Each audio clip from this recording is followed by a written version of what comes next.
In this training program, I will be learning to do a handstand. The handstand is often cited as one of the most important foundational skills to master for beginner and expert gymnasts. It is used across a number of gymnastic categories. The skill involves multiple coordinated movement patterns, beginning with a plantar flexion, knee extension into posterior pelvic tilt, extended hips with slight external hip rotation, a shoulder girdle abduction, shoulder girdle elevation, and cervical extension and wrist and finger flexion. Many different individuals and organisations have been interested in the subject of skill acquisition over the course of history. Thus, the scientific theory of skill acquisition has changed and evolved over the years. Many different traditional and contemporary theories exist around the subject of skill acquisition. However, this training program mostly considers the contemporary theories of the constraints-led approach, which is complemented by dynamical systems theory and ecological psychology. Additionally, Fitts' traditional stage theory is also considered in this project. Dynamical systems view learners and performers as highly integrated systems comprised of independent and interacting subcomponents, or degrees of freedom. Interaction of these systems allows learners to adapt and self-organise into attractor states that solve the degrees of freedom problem by finding functional and efficient movement patterns. Constraints can both limit as well as enable specific movement behaviours, and the behaviours of the system exhibit emergent properties and bottom-up decision-making processes rather than top-down. The degrees of freedom problem refers to Bernstein's research on performers. Degrees of freedom are the independent components of a complex system that fit together in many ways.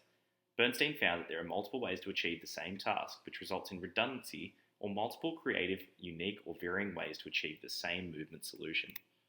I myself as the learner am a complex system comprised of many independent and interconnecting systems, such as the musculoskeletal system, the visual system, and the proprioceptive system. According to Bernstein, some or all of these systems require freezing in the beginning stages of learning and unfreezing as learning progresses. For example, at the start of the training program, a headstand will be practiced, reducing to a degree the involvement of the arm muscles in the task. As the program progresses, these muscle linkages will slowly be introduced and unfrozen to produce coordinated and varied movement patterns. Under dynamical systems theory, coordination in complex systems occurs by performers seeking stable, functional, and efficient movement patterns.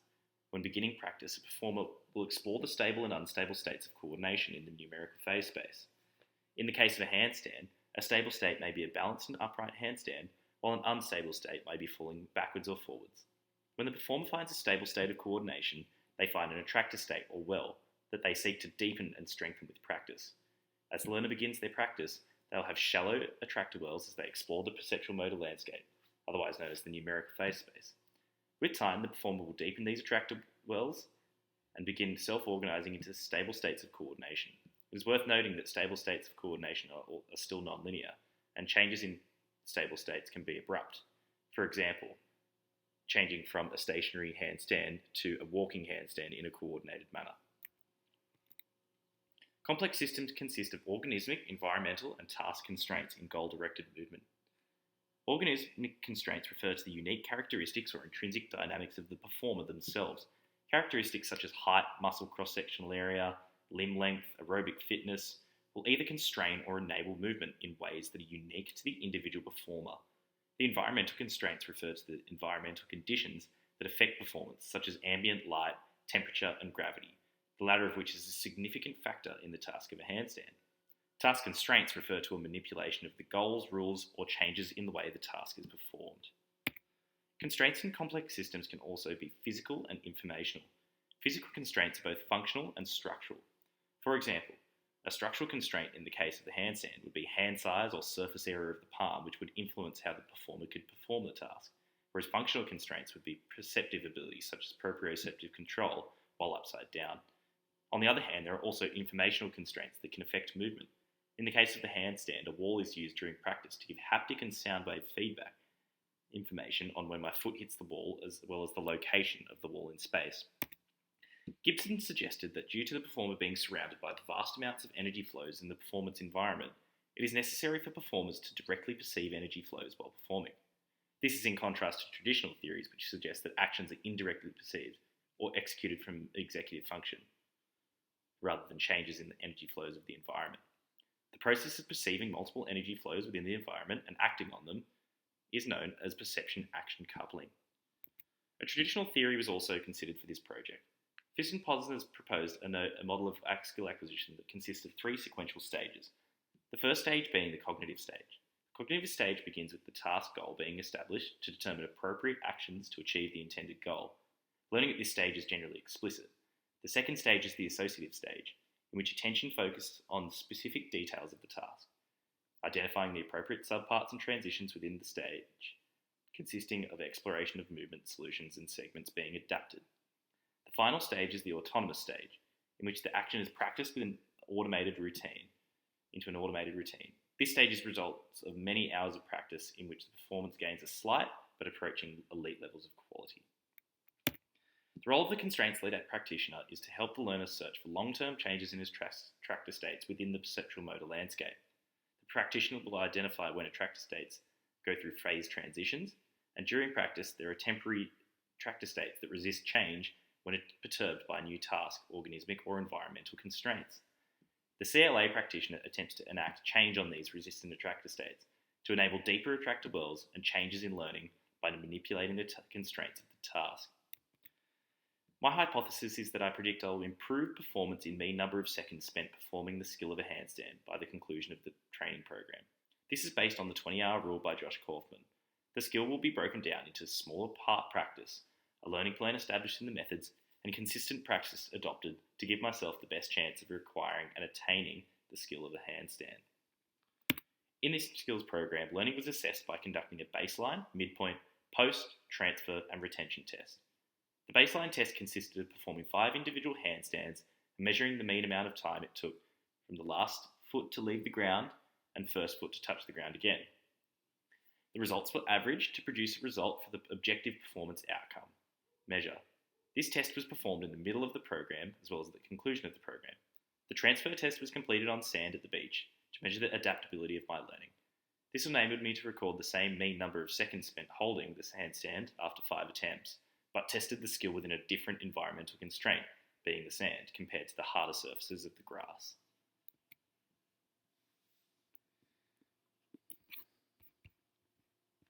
The goal of the first week of training was to develop a basic movement solution for the kick-up and core control sections of the handstand.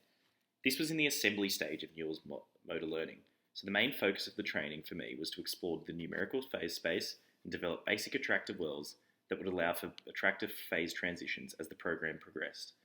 The baseline test was conducted prior to the start of this training program. The basic aims for this week were to learn the kick-up and control sections of the handstand. The constraints that were manipulated for this week were mostly task constraints. Friorda et al. Suggests that the predominant goal of the handstand is to maintain a balanced stance by controlling the centre of mass position. The headstand task reduced the degrees of freedom available. The headstand removed to an extent the degrees of freedom of needing to use the wrist torque to maintain centre of mass position in the anterior and posterior plane. This allowed me to self-organise into basic attractor states for the core control sections of the handstand. The goal of the second week was to develop a basic movement solution for the leg extension and whole handstand movement. This week was still in the assembly stage of learning. However, the different constraints manipulated in this week's practice provided affordances for a change in the perceptual motor landscape, resulting in phase transitions and a deepening of attractor states to occur. The midpoint test was conducted at the conclusion of this week. The aim of this week's practice was to learn how to perform a full straight leg extension, as well as the whole handstand movement. The leg extension was practiced using a block, in this case an esky, as an informational constraint. It allowed me to gain sensory information about the feeling of where each leg felt most extended, as well as the general feeling of how the legs needed to be controlled when coming down from the top of the handstand. The task constraints of only extending the legs also afforded movement solutions, to extend the legs as straight as possible, as degrees of freedom such as centre of mass balance were removed from this task. The introduction of the whole handstand movement, performed in the environmental constraints of a pool, provided a perturbance to the perceptual motor landscape, and the attractor states gained from performing the headstand in the previous week of training. This meant that a phase transition was enacted in order to develop new and deeper attractor wells for the whole handstand movement. The goal of the third week's practice was to develop an approximate movement solution for the handstand task. This week was in the control stage of motor learning, where attractor wells were deepened further with a strong focus on reducing the high variability in movement over the previous weeks. The aim of this week's practice was to control the first stages of the handstand, being the kick-up and the hold. The kick-up and leg extension were practiced against a brick wall to provide an informational constraint to help me self-organise into movement patterns that move me towards holding a handstand in the upright position. The elastic band around my hands also acted as an informational constraint to help reduce variability in my hand placement, encouraging placement approximately shoulder width apart to increase stability in centre of gravity.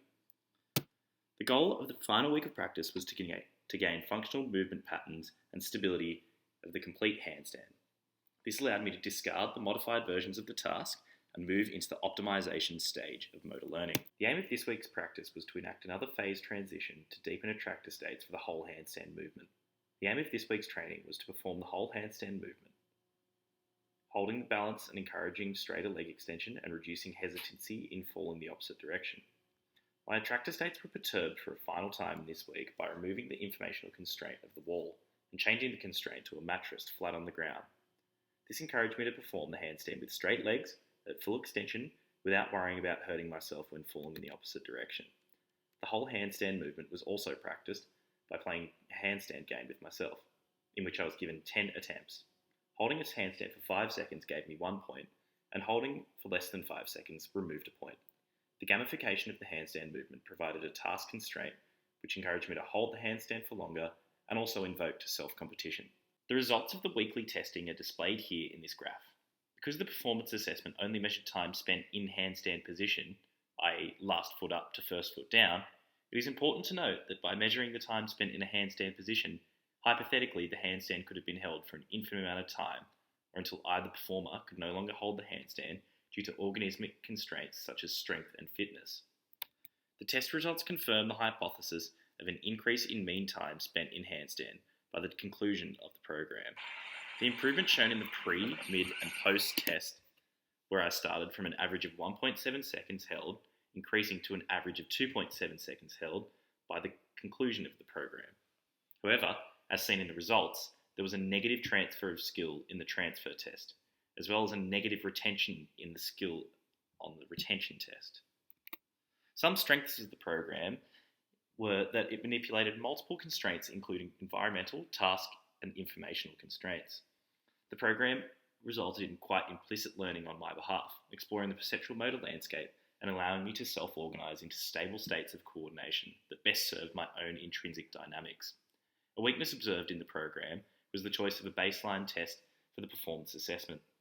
As highlighted in the results, the performance measured only seconds spent in a handstand position.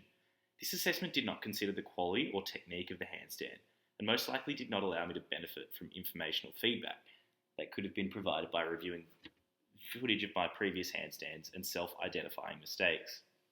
Another improvement in the program could have been the introduction of informational constraint during the program, in which another person lightly taps the thighs of the performer while holding a handstand. Croy et al. Found that this to improve stability and reduce postural sway in skilled gymnasts. Although the program aimed to provide variability in practice to perturb attractor states and a wide perceptual motor landscape, in retrospect it can be argued that the training program was relatively blocked and sequential, by practicing part of the movement and increasing variability into the whole handstand movement. The program did not have a wide variety of contextual interference to the tasks being performed each week. Consideration should have been made for how to manipulate constraints even further, with training blocks to expose the performer to a wide perceptual motor landscape. A way to improve on this for future programs will be to introduce more contextual interference within the tasks themselves. An example could be adding more varied tasks rather than focusing on limited elements of the movement, and this has been shown to lead to greater performance retention in some motor tasks. This would also likely improve the degeneracy of my movements and allow for a better retention and skill transfer in different contexts. Another weakness identified in the program is the overall length of the training program, and because it was only going for 4 weeks, it is possible that I may have benefited from a longer training program in which I could explore the perceptual motor landscape more thoroughly and develop stronger and deeper attractor wells, which may have improved the retention and transfer results. It is important to consider alternative and traditional theories in contrast to the constraints-led approach. Fitz and Posner's learning curve is important to consider in light of this program. One element of the training program that was noticed was that when it became clear that the results of the performance assessment, that there was an obvious struggle with the execution of the task at the beginning of the program, with steep improvements the beginning and diminishing improvements towards the end of the program. Thus, it's reasonable to suggest that some alignment between Fitts and Posner's theory and the results of the constraints-led program. However, due to the worse results of the transfer and retention tests, it is fair to question the validity of reaching an autonomous or automatic execution of a task in new contextual environment. In conclusion, the constraints-led approach is an effective approach for skill acquisition with novice learners. The constraints-led approach may produce insignificant or worse results from novice performers initially. However, over the long term, performers will use their own intrinsic dynamics to produce movement solutions that are suitable for themselves. The learning will be highly implicit and will ensure performers develop and obtain attractor states that are significantly more robust over traditional approaches. However, skill transfer and retention may not be maintained if the program does not feature significant contextual interference. One practical application that is pertinent for high-level or elite gymnasts in fields such as artistic and rhythmic acrobatic gymnasts. And these performers are already skilled and would be less receptive to explicit instruction from coaches, and they would benefit from creative and novel approaches to exploring movement solutions. The hands-off approach of the constraints-led approach would foster creativity, exploration, and degeneracy in skilled performers in this field.